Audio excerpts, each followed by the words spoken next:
Shalom Elohimers, tayangan ini hanya berisi khotbah pada ibadah. Segmen lain dalam ibadah tidak termasuk dalam tayangan ini. Kami sangat mengharapkan Bapak Ibu Saudara dapat hadir secara onsite untuk mengikuti keseluruhan ibadah yang ada di GPDI Elohim Sidoarjo. Tuhan Yesus memberkati. Kita masuk kepada firman Allah pada pagi hari ini, saudara.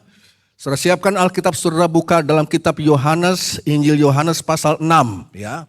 Yohanes pasal 6. Nah, Bapak Ibu, beberapa tahun yang lalu ada seorang orang pintar, profesor muda dari University Cornell itu bertanya kepada penginjil besar Billy Graham, ya. Kepada Billy Graham, saudara, ini profesor muda yang hebat ini bilang begini, Billy Graham, kamu hebat, ya, kamu berbakat, kamu diurapi, kamu mempunyai kemampuan untuk mempersuasi orang, ya. Tapi saya ingin kasih tahu, saya ingin kasih saran sama kamu, ya. Kalau kamu kepingin bertahan terus dan pelayananmu semakin diterima oleh dunia dan kamu pergi kemana-mana, kamu semakin diterima oleh seluruh dunia, kamu mau berhasil pelayananmu, maka aku kasih nasihat begini, berhentilah berbicara soal darah Yesus. Jangan ngomongin soal darah Yesus, itu gak populer. Kalau kamu mau populer, stop bicara soal darah Yesus. Namun saudara, kita bersyukur Billy Graham malah bilang begini, ya, dia ambil keputusan. Pada saat itu juga katanya, saya bertekad untuk berkhotbah lebih banyak lagi soal darah Yesus Kristus daripada sebelumnya. Kita bersyukur untuk keteguhan hati beliau ini, hamba Tuhan ini, saudara. Nah, hari ini kita akan bicara, saya akan membahas tentang kuasa darah Yesus. Kuasa saya dan saudara yang ada di dalam darah Yesus Kristus. Mari kita baca Yohanes pasal 6 mulai ayat 53 sampai 57. Yohanes 6 ayat 53, maka kata Yesus kepada mereka, Aku berkata kepadamu, sesungguhnya jikalau kamu tidak makan daging anak manusia dan minum darahnya, kamu garis bawahi tidak mempunyai hidup di dalam dirimu. Ya, garis bawah itu, hidup di dalam dirimu. Ayat 54, barang siapa makan dagingku dan minum darahku, ia mempunyai hidup yang kekal dan aku akan membangkitkan dia pada akhir zaman. Sebab dagingku adalah benar-benar makanan dan darahku adalah benar-benar minuman. Barang siapa makan dagingku dan minum darahku, ia tinggal dalam aku dan aku di dalam dia. Sama seperti Bapa yang hidup mengutus aku dan aku hidup oleh Bapa, demikian juga barang siapa yang memakan aku, garis bawahi, akan hidup oleh aku.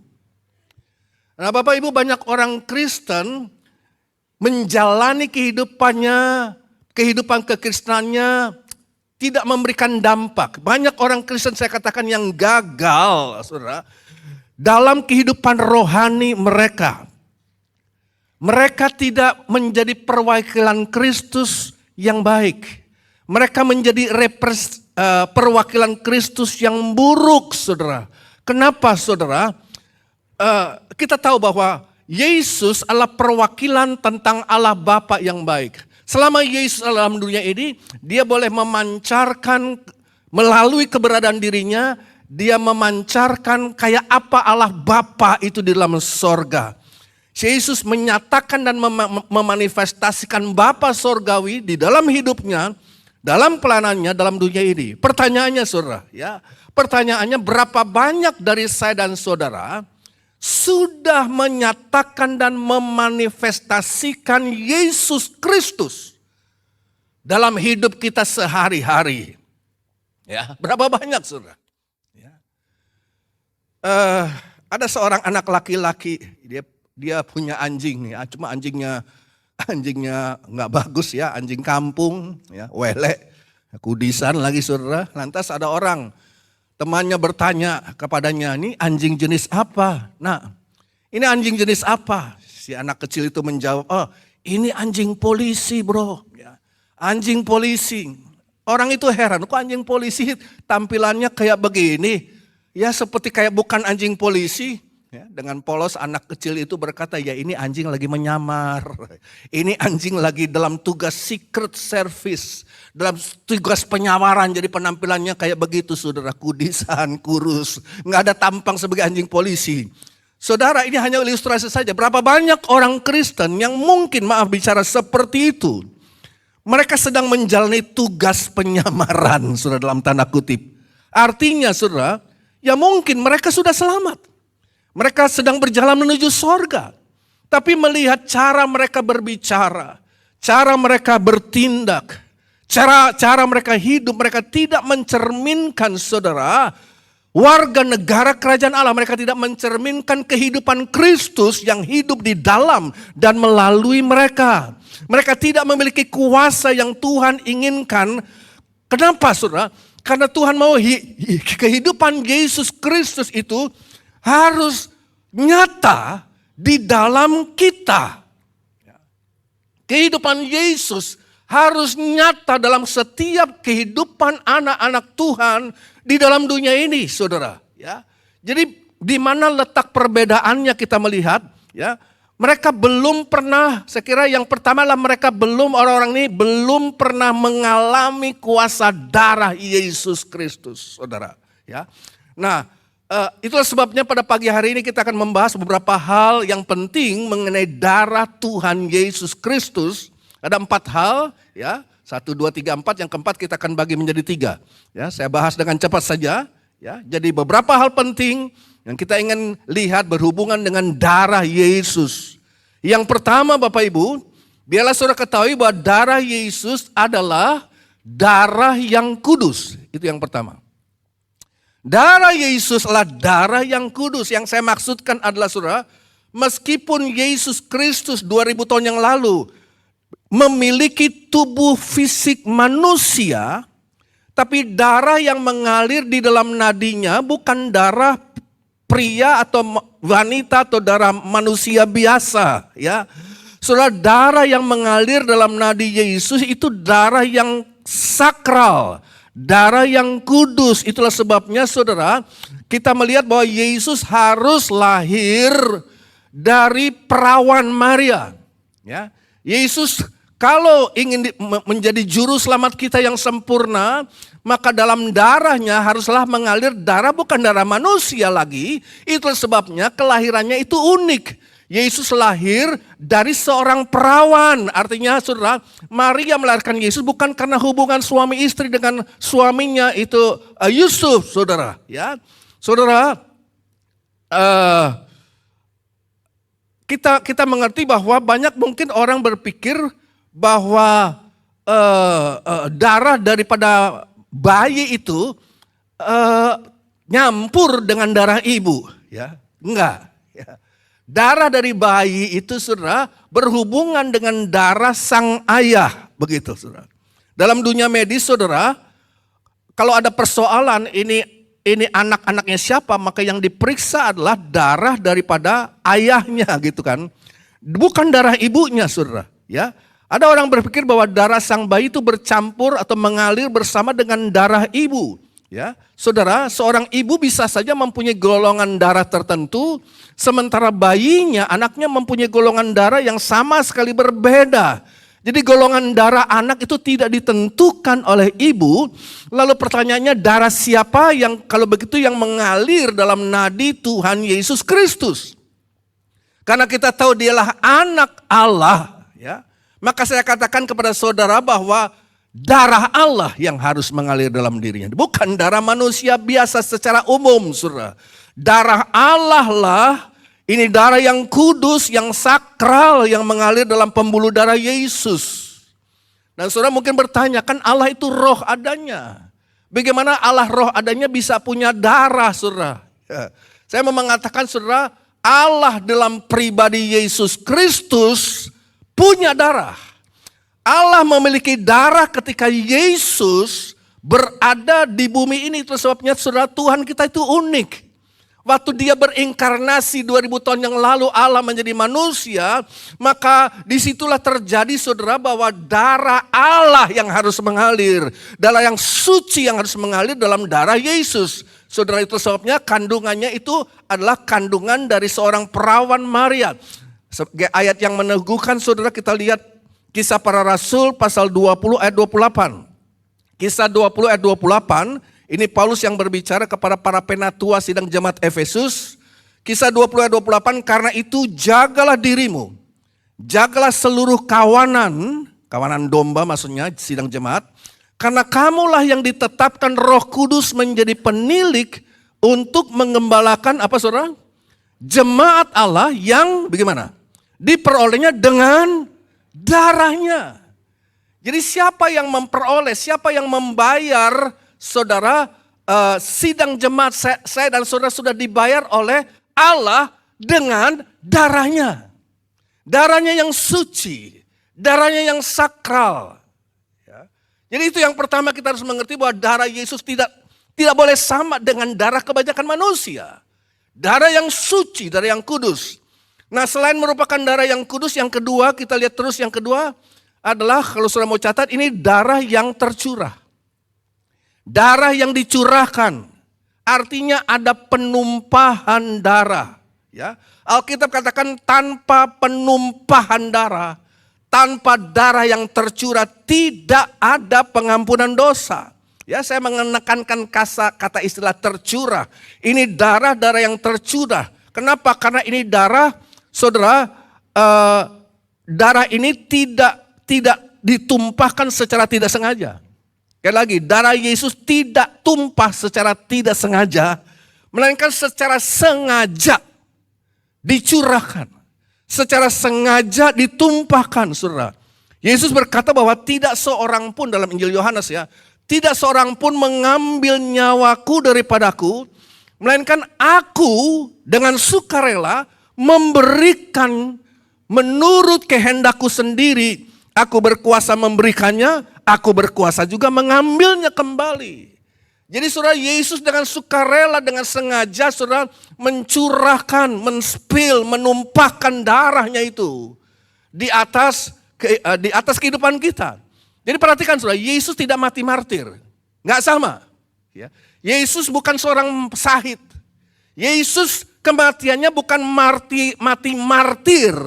Sebab Yesus mati dengan sengaja dia berbuat demikian sebagai pengganti. Dia rela, dia mensubstitusi saya dan saudara, dia mengganti dengan rela mengorbankan dirinya. Ya. Jadi saudara, karena darah yang kudus adalah darah yang dicurahkan. Darah yang kudus adalah darah yang ditumpahkan dengan sengaja oleh Yesus dengan sukarela. Dan yang ketiga saudara, kalau begitu saudara, ya, karena darah yang kudus itulah darah yang dicurahkan dengan sengaja, maka yang ketiga, inilah darah yang menyelamatkan. Inilah darah yang menyelamatkan. Kita diselamatkan oleh darah anak domba. Ayatnya surah Imamat pasal 17 ayat 11. Imamat 17 ayat 11 bilang begini, karena nyawa makhluk ada di dalam darahnya. Dan aku telah memberikan darah itu kepadamu di atas mezbah untuk, garis bawah ya, mengadakan pendamaian bagi nyawamu. Karena darah mengadakan pendamaian dengan perantaraan nyawa. Saudara, tidak heran iblis ingin menghapuskan kata darah dari Alkitab. Tidak heran iblis kepingin saudara lewat opini orang banyak, orang pintar yang mengatakan jangan ngomong soal darah. Ada iblis di balik mereka saudara. Sebab iblis tidak senang, iblis menentang darah. Sebab darah ini yang sakral berkuasa untuk saudara menyucikan kita dan mengampuni dosa kita dan menyelamatkan kita. Iblis tidak mau itu. 1 Petrus pasal 1 ayat 18 dan 19. 1 Petrus 1 ayat 18, sebab kamu tahu bahwa kamu telah ditebus dari cara hidupmu yang sia-sia yang kamu warisi dari nenek moyangmu itu. Bukan dengan barang fana, bukan pula dengan perak atau emas, melainkan dengan darah yang mahal. Itu darah Kristus yang sama seperti darah anak domba yang tak bernoda dan tak bercacat. Jadi perhatikan Bapak Ibu, ini darah yang pertama adalah darah yang sakral, darah yang kudus. Kemudian darah yang kudus itu ada juga darah yang dicurahkan. Dan darah yang dicurahkan, darah yang sakral, darah yang dicurahkan adalah darah yang ketiga yang menyelamatkan. Ya, Saudara, itulah sebabnya sekali lagi Yesus harus lahir dari perawan Maria. Sebab kalau Yesus tidak lahir dari perawan Maria, otomatis dia lahir dan dalam dirinya darah Adam yang mengalir dalam dirinya, saudara. Saudara, kita tahu bahwa di dalam Adam semua manusia itu mati.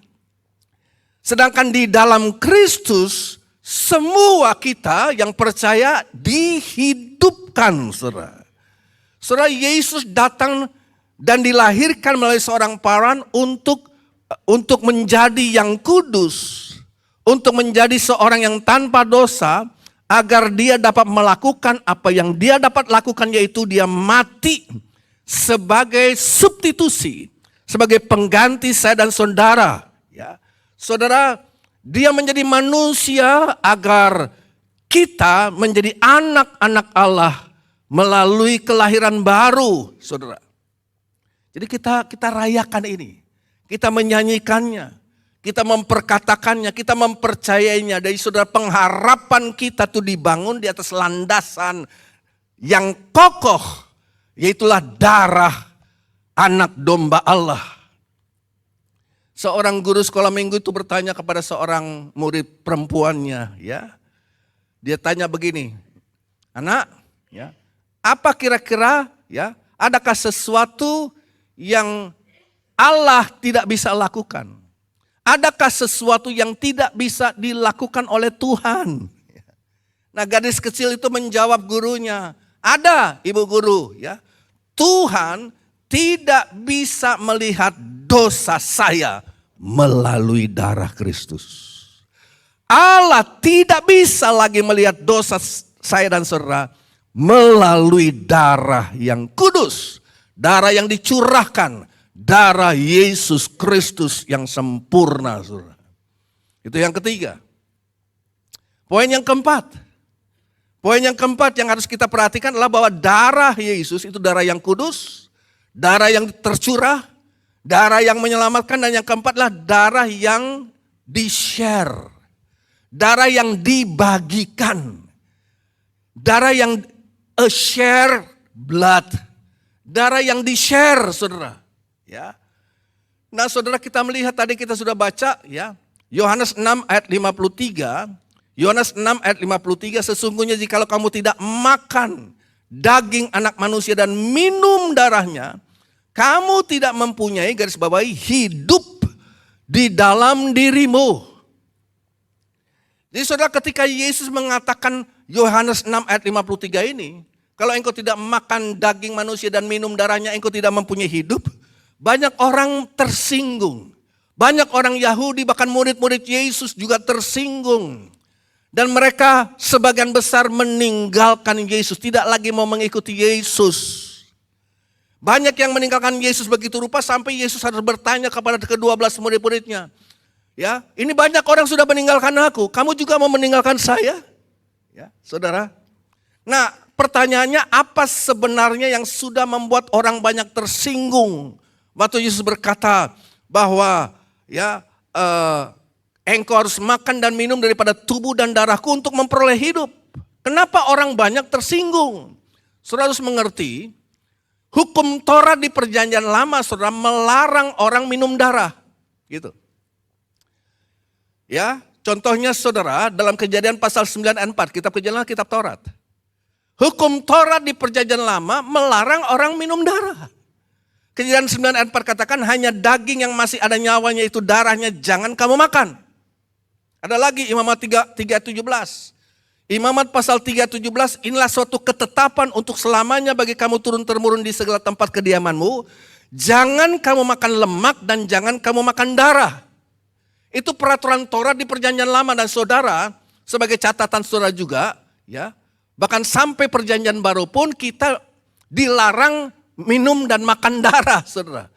Ya, untuk kesehatan kita sendiri secara fisik, saya mau katakan bahwa kita akan jauh lebih sehat jika kita mentaati firman Tuhan ini, baik yang ada dalam Taurat maupun yang juga ditarik terus ke era perjanjian baru, yaitu kita tidak mengkonsumsi banyak lemak dan kita tidak makan darah atau tidak minum darah. Nah, ketika Yesus berkata, ya, kalau engkau mau hidup, minumlah darahku. Orang Yahudi, ahli Taurat, orang Farisi yang memegang keras hukum Taurat mereka itu, mereka merasa ngeri. Ini Yesus, sang rabi ngajar apaan? Ini makan dagingnya, minum darahnya, kita jadi kayak kanibal. Dan itu kan dilarang di Perjanjian Lama. Ini kan menyimpang dari ajaran agama kami dengan dasar Taurat. Jadi mereka pergi meninggalkan Yesus karena mereka rasa jijik. Yesus mengajarkan kanibalisme, minum darahnya. Ya. Persoalannya sudah ada salah pengertian. Persoalannya mereka tidak mendengarkan dengan telinga rohani apa yang dimasukkan Yesus. Yesus tentu tidak sedang bicara tentang memakan daging fisik atau meminum darahnya secara harafiah. Karena berapa banyak sih darah dalam tubuh Yesus? Berapa banyak darah dalam tubuh manusia? 5-6 liter, saudara. Gak cukup diminum rame-rame, habis. Jadi Yesus tidak bicara tentang darah, ya, pengertian secara harafiah. Ya. Kita harus melihatnya secara spiritual. Dan kuncinya kalau kita baca itu di Yohanes pasal 6 ayat 61. Ya, 61 sampai 63 saya bacakan saja. Roh yang memberi hidup, daging sama sekali tidak berguna. Dan perkataan yang kukatakan kepadamu adalah roh dan hidup. Ini yang tidak dimengerti. Bahwa untuk mengerti firman Allah kita harus diurapi dengan Roh Kudus begitu rupa. Sehingga kita mengerti bahwa saudara, daging itu enggak ada gunanya. Ya. Daging tidak ada gunanya, tapi perkataan yang kukatakan itu kepadamu adalah roh dan hidup. Jadi Yesus sedang memakai kiasan. Yesus sedang memakai bahasa simbolis. Yang harus ditafsirkan ini bahasa spiritual. Bahasa rohani Bapak Ibu. Ya. Jadi apa yang Yesus maksudkan saat dia menyuruh saya dan saudara makan dagingnya dan minum darahnya. Nanti juga kita akan mengambil bagian dari makan dan minum tubuh dan darah Yesus. Secara simbolik. Secara spiritual. Ya saudara. Maka apa yang Yesus maksudkan, ya, waktu dia menyuruh kita makan dagingnya dan minum darahnya tentu adalah agar kita membiarkan kehidupan Kristus itu mengalir efektif di dalam hidup kita sehingga kita mempunyai kehidupan yang berkemenangan di dalam Dia. Saudara. Yohanes pasal 6 ayat 57, Yohanes 6 ayat 57, sama seperti Bapa yang hidup mengutus aku dan aku hidup oleh Bapa. Demikian juga barang siapa yang memakan aku, perhatikan, akan hidup oleh aku. Jadi saudara, Yesus sedang berbicara tentang bagaimana kita harus memberikan makan roh kita dengan dirinya secara spiritual. Saudara, ini nanti kita akan makan tubuh dan darah itu walaupun saudara memegang secara fisik, ini kan ilustrasi. Tapi kita harus mengerti bahwa inilah sesuatu yang spiritual, tapi yang nyata, yang benar-benar saudara. Ya, ini yang namanya realita rohani, realita spiritual saudara. Ya, jadi seperti darah bagi tubuh fisik saya dan saudara, demikianlah Yesus bagi roh saudara. Sekali lagi, seperti darah itu berguna dan memberikan hidup bagi fisikmu, demikianlah Yesus kehidupannya itu memberikan hidup bagi roh saya dan saudara.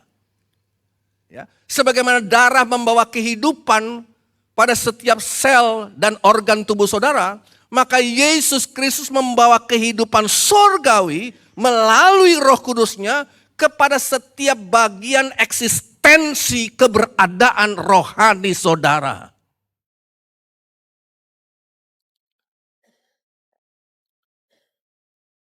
Oke, kita terus yang keempat.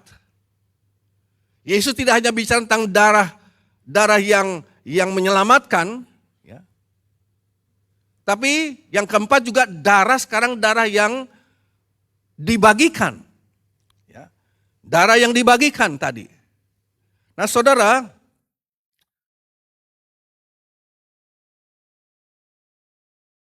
ada orang tentu, sebagian besar kita memahami darah yang menyelamatkan. Kita sudah mengalami keselamatan di dalam darah Yesus. Yang percaya katakan amin. Siapa yang sudah tahu mengalami keselamatan boleh angkat tangan. Ya. Jadi saudara, kita mungkin memahami darah yang menyelamatkan. Tapi berapa banyak kita yang memahami darah yang dibagikan. Darah yang menyelamatkan oke, tapi darah yang di-share. Darah yang dibagikan saudara. Ya. Mungkin banyak kita tidak mengerti apa artinya memakan daging Yesus dan meminum darahnya, bahwa secara harafiah itu berarti makan atau bersandar, artinya makan atau bersandar sepenuh-penuhnya kepada Yesus Kristus. Waktu saudara makan dan minum tubuh dan darah Tuhan, saudara sedang mengekspresikan bahwa kita sedang bersandar sepenuh-penuhnya kepada kehidupan oleh darah yang di-share kepada saya dan saudara pada pagi hari ini. Saudara, ada seorang dokter ya, namanya Dr. Paul Brand. Dia seorang ahli bedah ya, yang pintar saudara. Dan beliau memaparkan hal-hal yang indah tentang darah manusia secara fisik. Dan ini menjadi bayangan juga saudara ya. Nah, Dr. Brand bilang begini saudara, ya, bahwa tubuh saya dan saudara itu hidup atas belas kasihan darah. Sekali lagi, tubuh saudara bisa hidup karena belas kasihan darah yang mengalir dalam nadi saudara. Darah itu terus-menerus memberikan nutrisi ke setiap sel tubuh dan organ tubuh saudara, tidak boleh berhenti. Ya. Saudara sedang duduk pagi hari ini, darah yang mengalir di nadi saudara itu memberikan makan nutrisi kepada sel-sel organ tubuh saudara, tidak boleh berhenti, harus terus saudara. Jadi saya katakan tubuh kita ini bisa hidup karena ada, boleh saya katakan belas kasihan dari darah saudara. Jadi Dr. Brand bilang begini, bayangkan saudara ada sebuah pipa saluran yang panjang, yang membentang mengalir ke seluruh pelosok dunia. Ya. Ada saluran pipa yang membentang ke seluruh dunia. Pipa itu melewati setiap kota, setiap desa dan menyelusuri setiap jalan besar, jalan kecil di gang-gang, dan pipa itu sampai bahkan ke rumah-rumah kecil, gubuk terkecil sekalipun. Dan pipa itu mengalir pokoknya kemana-mana. Ya. Tidak ada pulau, tidak ada benua yang tidak terjangkau oleh pipa ini, saudara. Nah, di dalam pipa tersebut, saudara, terdapatlah menurut Dr. Grant perahu-perahu kecil yang terus secara aktif bergerak kemana-mana. Dan di atas perahu itu terdapatlah segala sesuatu yang dibutuhkan oleh manusia sejagat ini untuk eksis, untuk bertahan hidup, saudara. Jadi saudara, jika seseorang membutuhkan asupan, jika manusia membutuhkan nutrisi, apapun nutrisi itu, maka mereka hanya perlu menjangkau ke dalam pipa tersebut dan mengambil apa yang mereka butuhkan dari perahu-perahu yang lewat terus-menerus dalam pipa tersebut. Nah saudara, perahu-perahu itu tidak pernah berhenti. Dia datang terus-menerus dan setiap orang yang mengambil dari dalam apa yang dibawa oleh perahu itu, mereka mengambil nutrisi yang diperlukan supaya diri mereka itu bisa survive, bisa hidup, saudara. Ya. Jadi saudara, itu gambaran apa yang dilakukan darah dalam tubuh saudara. Ya. Jadi dalam tubuh saudara ada pipa saluran, ada urat nadi, ya.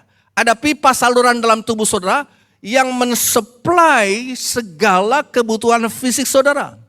Di dalam pipa saluran saudara, urat-urat darah saudara itu ada, tadi kita lihat adalah perahu kecil yang mengalir ke setiap sel, yang mengalir terus-menerus ke setiap organ dan setiap bagian tubuh saudara.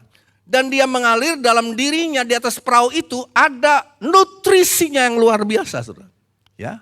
Nah, Dr. Brand bilang begini, bahwa ada sekitar 100 triliun. Wow, banyak saudara. 100 triliun perahu-perahu kecil ini. Atau sel-sel darah merah dalam tubuh saudara. 100 triliun. Ya. Dan di atas perahu-perahu kecil sel darah merah ini, saudara, ada oksigen di situ.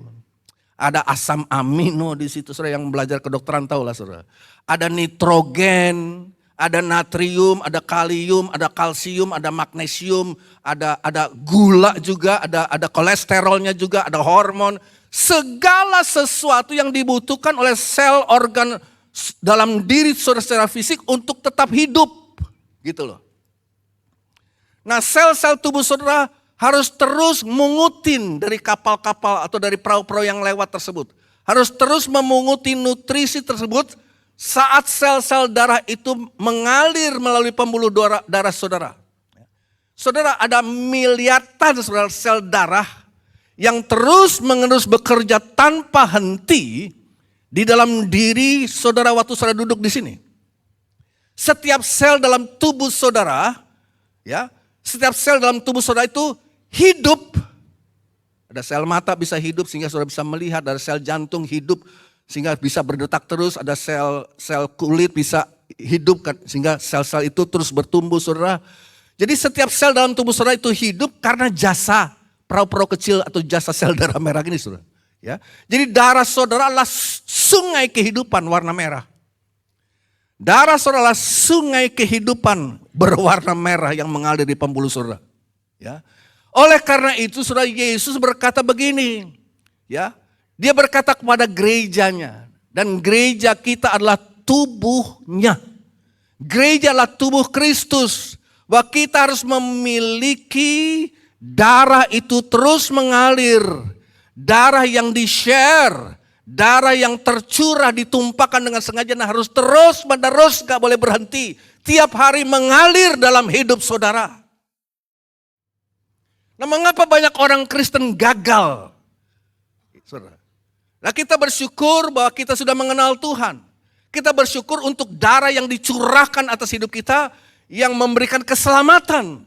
Oke, itu sudah beres. Sebab kita percaya darah Yesus tercurah menyelamatkan kita. Tapi Yesus juga mau saudara bahwa hidupnya itu bekerja di dalam dan melalui kita. Kita bukan hanya menerima keselamatan, tapi menerima kehidupan untuk menjalani kehidupan Kristen yang berkemenangan dalam dunia ini. Oleh karena darah anak domba Allah yang diambil oleh Roh Kudus 2000 tahun yang lalu, diterapkan dalam hidup kita hari lepas hari, memberikan nutrisi kehidupan.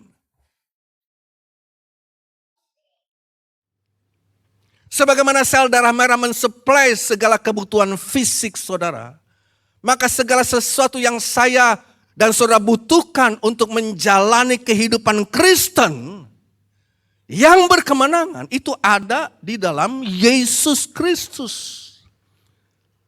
Dalam kehidupannya yang mengalir melalui darahnya.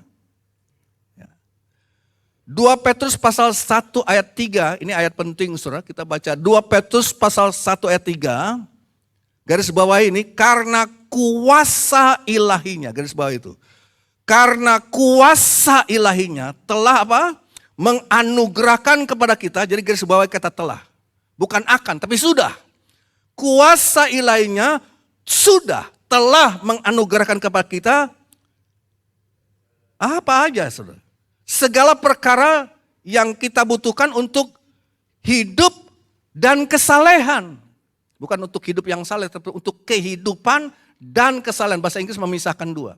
Untuk kehidupan dan kesalahan. Karena kuasa ilahinya itu kuasa Roh Kudus. Makanya kita perlu kuasa Roh Kudus sebab itu kuasa ilahi Allah yang mengambil daripada kuasa darah Yesus, membawanya dan menerapkannya dalam kehidupan saya dan saudara. Itu seperti jantung saudara yang memompakan sel-sel darah merah mengalir ke setiap bagian tubuh kita. Karena kuasa ilahinya telah menganugerahkan. Sudah, bukan akan.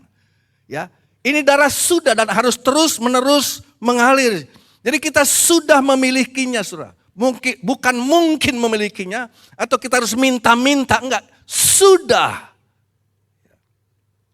Dia telah menganugerahkan kepada kita segala sesuatu.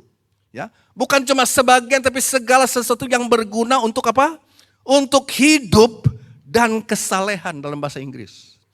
Kalau saudara bisa mempunyai kemampuan untuk hidup benar, untuk hidup berkemenangan, untuk hidup beriman, Saudara, Roh Kudus menghadirkan kuasa darah Yesus mengalir dalam keseharian hidup saudara. Ada kuasa di dalam setiap kehidupan Kristen.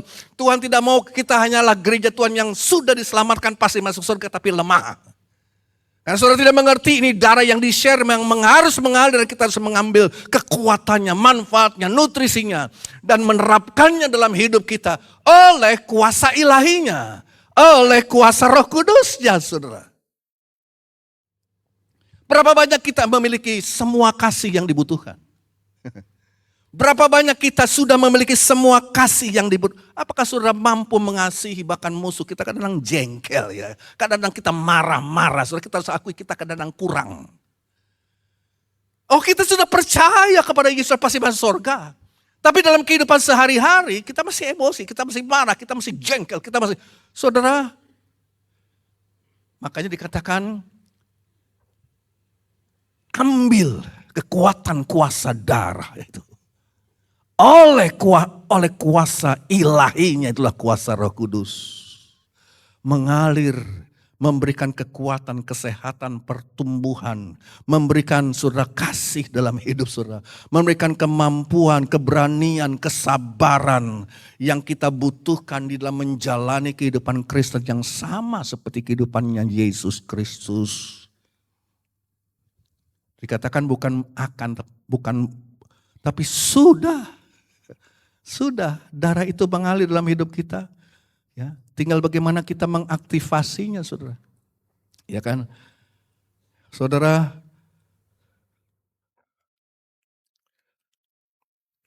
Oke. Yang kedua, jadi nomor 4 ini kita bagi 3 ya. Di nomor 4 ini, yang pertama adalah darah itu yang mengalir, yang di-sharekan itu memberikan nutrisi. Ya, nutrisi atau makanan yang memberikan hidup. Yang kedua, poin yang kedua yang penting juga adalah bahwa darah itu selain mensuplai kebutuhan nutrisi tubuh kita, ini darah membersihkan. Kalau saudara mau tulis. Darah ini, darah yang di-share. Bukan hanya memberikan makanan, tapi membersihkan, saudara. Ya, ini hebatnya, saudara. Ya, sel-sel darah merah itu memberikan oksigen, memberikan nutrisi dalam hidup kita. Tapi, saudara, mereka juga sel-sel darah merah ini juga mengambil apa? Sampah, mengambil racun, ya, asam urat, saudara, karbon dioksida, racun-racun kimia. Untuk dibuang melalui paru-paru dan ginjal saudara. Sistem yang Allah ciptakan dalam tubuh kita itu luar biasa, saudara. Ya. Sungguh menakjubkan, bayangkan saudara. Truk susu dan truk sampah adalah kendaraan yang sama. Truk susu, dia bawa susu dan memberikan saudara nutrisi asupan. Tapi truk yang sama ini juga membawa segala sampah-sampah yang tidak berguna. Ya. Saudara, 1 Yohanes pasal 1 ayat 7, coba kita lihat ini. 1 Yohanes 1 ayat 7 mengatakan bahwa darah Yesus Kristus anaknya itu apa, saudara? Menyucikan. Membawa sampah-sampah itu. Menyucikan kita dari segala dosa. Dan kata menyucikan dalam bahasa Grekanya itu katariso. Katariso, bilang sama-sama, katariso, 2, 3.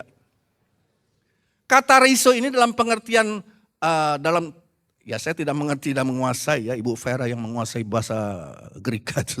Katariso ini katanya bentuk tensesnya itu ada present continuous tense. Jadi terus menerus.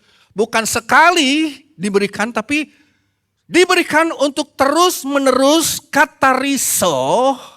Ya.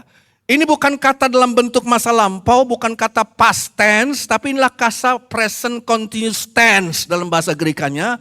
Yaitu ini merupakan proses pembersihan yang terus menerus terjadi di dalam hidup saya dan saudara sampai gereja menuju kesempurnaannya.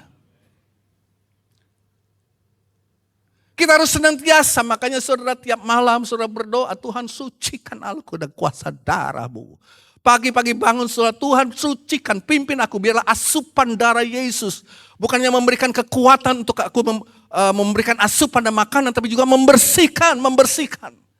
Daripada segala racun, saudara. Ada ilustrasi yang diberikan oleh Dr. Brand ini, saudara. Kalau saudara tahu ya, alat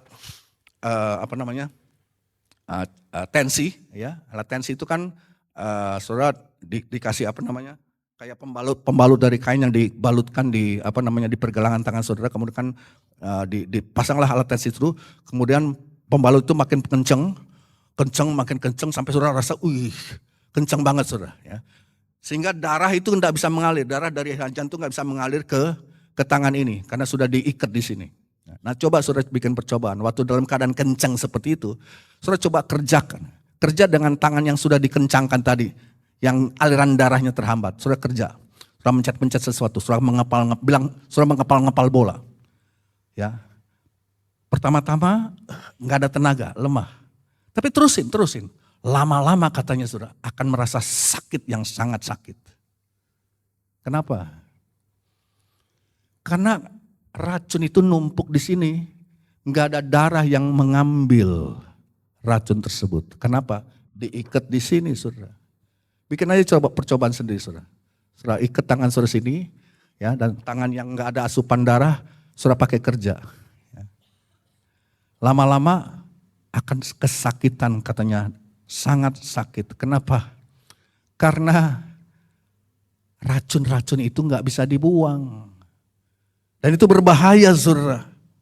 Toksin yang menumpuk di lengan itu membuat tangan itu menderita sakit. Tapi coba saudara lepaskan ikatannya. Mulai darah itu kembali mengalir. Saudara akan merasa lega. Ada kelegaan. Ada kelepasan. Ada pembersihan lagi saudara. Jadi saudara saya mau bilang begini. Banyak orang Kristen. Mereka sudah selamat. Ya. Mereka pasti masuk surga. Mereka percaya kepada darah yang dicurahkan. Yang menyelamatkan saudara.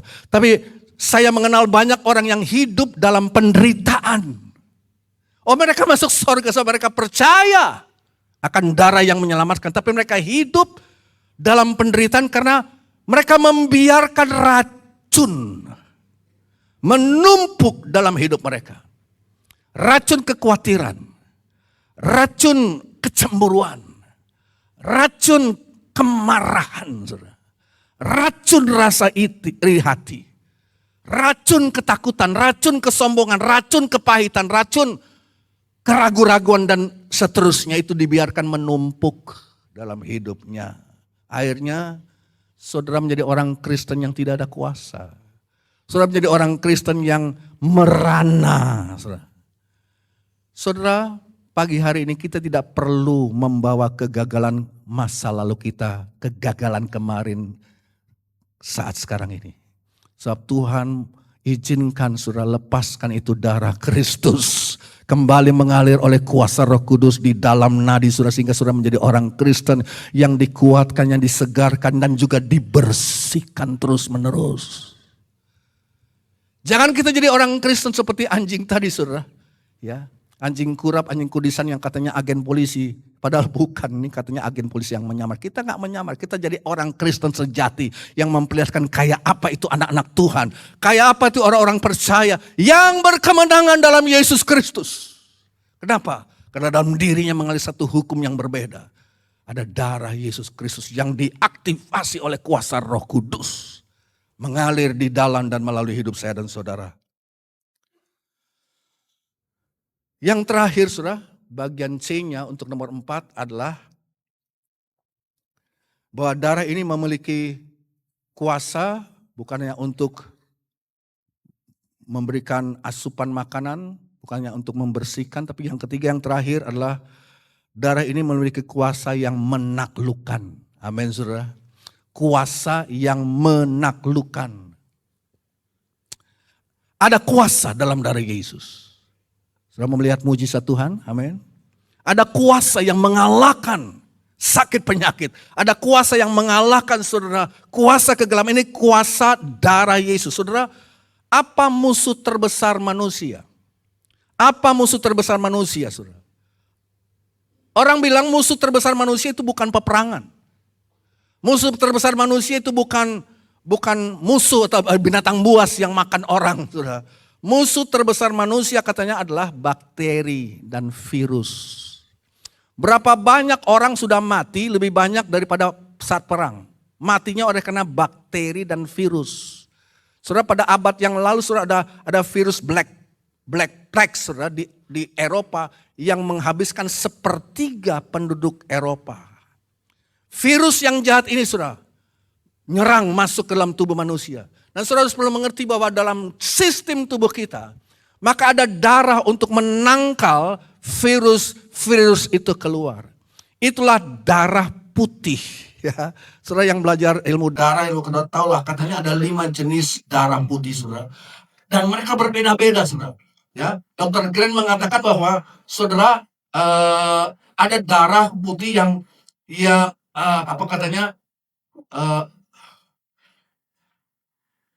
yang dipersenjatai, masing-masing sel darah putih itu dipersenjatai dengan zat kimia dan berfungsi sebagai pasukan penyerbu yang akan melumpuhkan virus-virus yang bertebaran.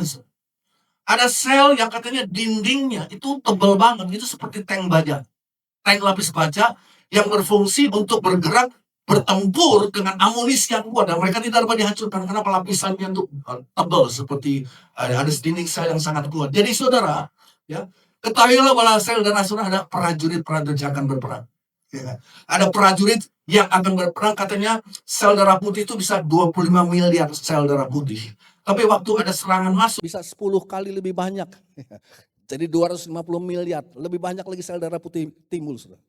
Ayat yang terakhir, Yohanes pasal 16 ayat 33 katakan, ya, Yesus bilang begini, semuanya itu kukatakan kepadamu, supaya kamu beroleh damai sejahtera dalam aku, dalam dunia kamu menderita penganiayaan.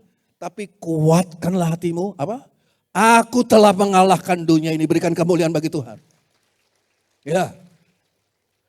Yang terakhir, Wahyu 12 ayat 11. Mari para pemain musik boleh siap. Wahyu 12 ayat 11.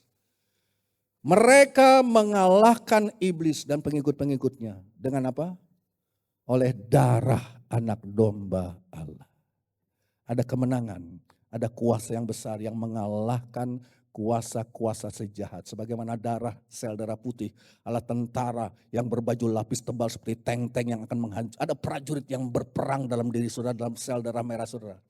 Saudara, dalam hidup kita, marilah pagi hari ini kita akan mengambil bahagian makan dan minum tubuh dan darah Kristus.